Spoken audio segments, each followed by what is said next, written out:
Those of you who are struggling with motivation right now are often struggling with shame. Most people don't connect shame and motivation, but there's actually a very deep connection here. And this is very much true for the high achievers and perfectionist types.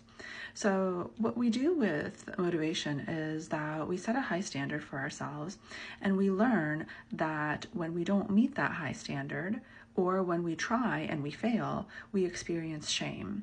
For a lot of people, shame is not an accessible emotional state. It lives so deeply within us that we don't even understand that we're feeling shame. The most kind of deep emotional states that I think people experience are shame, guilt, and grief. Basically, a lot of us are living our lives in the attempt to not experience shame, guilt, and grief. And we will often hide these emotions from ourselves because they are extremely, extremely painful, and we do not want to feel them.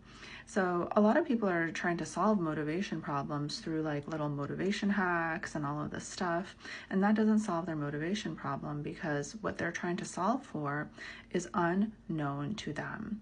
So until you realize that a lot of motivation problems are linked to shame, the kind of experience of not wanting to feel like a failure, not wanting to see that you weren't good enough, like you weren't good enough to do that task in the way that you wanted to, and also not wanting to experience the self-criticism that a lot of people will engage in after the task is complete.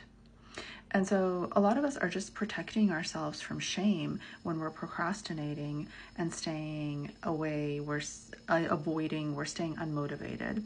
And this is why so many people can't solve this issue, is because they're not solving it for the deep root cause.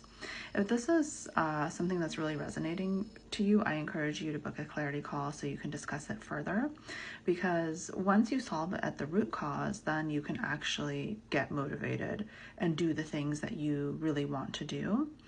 But obviously this problem is actually a lot more difficult to solve than people give it credit for, because if it could be solved by like a couple motivation hacks, then we would all have solved it by now.